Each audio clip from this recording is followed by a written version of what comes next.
আজ আমরা wrist spin সম্পর্কে ফান্ডামেন্টালগুলো আলোচনা করব।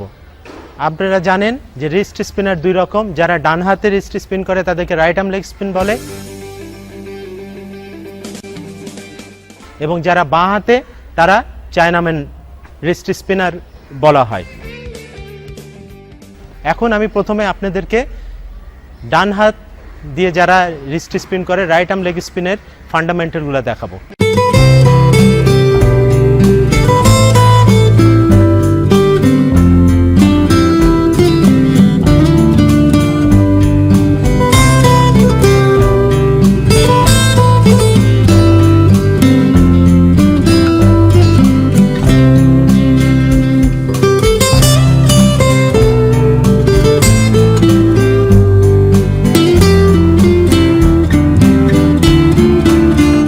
প্রথম যে জিনিসটা হচ্ছে গ্রিপটা হচ্ছে যে প্রথম দুই আঙ্গুল একটু কাছাকাছি ক্রস সিমের উপরে থাকবে এবং থার্ড ফিঙ্গার বা রিং ফিঙ্গারটা এই সিমের উপরে থাকবে, এবং এই থার্ড ফিঙ্গারটা হচ্ছে স্পিনিং ফিঙ্গার। এই ফিঙ্গার দিয়ে বলটাকে স্পিন করা হয়।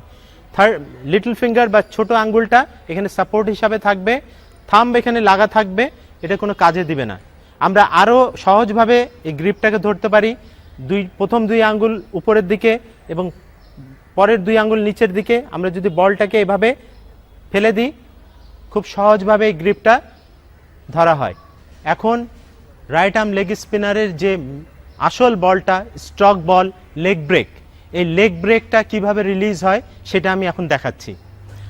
লেগ ব্রেক করার সময় এই রিস্টের উপরের অংশটুকু আকাশের দিকে থাকবে এবং বলটা যখন রিলিজ হবে তখন এই রিস্টটা আমার মুখের দিকে চলে আসবে। প্রথমে আকাশের দিকে, বল রিলিজের সময় এটা মুখের দিকে আসবে এবং বলটা আমি আমার আঙ্গুল দিয়ে এবং রিস্ট একসাথে সামনের দিকে রিলিজ করব বলটা।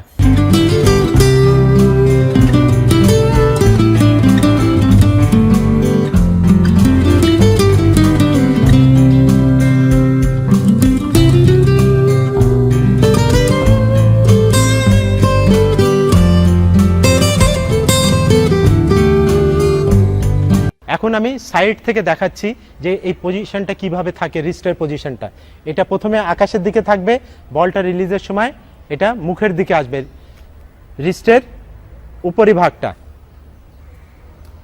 এবং আমার স্পিনিং ফিঙ্গার যেটা, এটা দিয়ে বলটাকে সামনের দিকে আমি পুশ করব, সাথে রিস্ট এবং ফিঙ্গার একসাথে সামনের দিকে যাবে। আমি এখন পিছন থেকে দেখাচ্ছি, এটা দেখলে বোঝা যাবে যে রিস্টের পজিশনটা।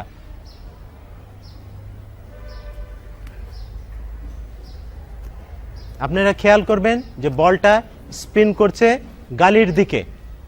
বলটা যখন এখান থেকে ল্যান্ড করে বলের সিমটা গালির দিকে, অর্থাৎ লেগ ব্রেক রাইট হ্যান্ড ব্যাটসম্যানের জন্য মিডল স্টাম্প থেকে অফ স্টাম্পের দিকে যাবে বা বাইরের দিকে যাবে। সুতরাং রিস্ট পজিশনটা খুব ইম্পর্টেন্ট লেগ ব্রেকের জন্যে। রফিক, গ্রিপ আর রিস্ট পজিশনের ব্যাপারে, লেগ ব্রেকের ব্যাপারে তুমি কিছু বলতে চাও?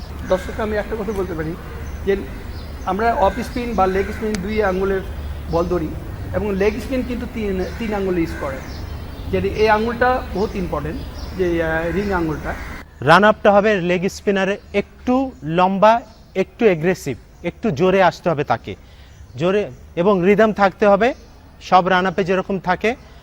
গ্যাদারে আসে যখন ব্যাকফুট ল্যান্ড করবে প্যারালাল টু দ্য ক্রিজ,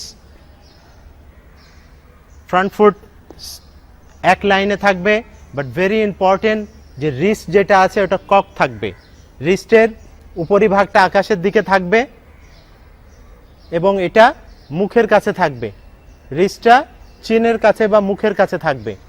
বলটা রিলিজ যখন হবে, বলটা রিলিজ করার সময় আমার রিস্ট আকাশের দিকে, কিন্তু যখন রিলিজ হবে তখন এটা মুখের দিকে আসবে। এবং একটা ইম্পর্টেন্ট জিনিস হচ্ছে যে অ্যাঙ্গেলটা, বলিং আর্মটা একটু নিচে থাকবে, আন্ডার ভার্টিক্যাল, এবং বল রিলিজ করার পর ফলো থ্রুটা একটু লম্বা হবে।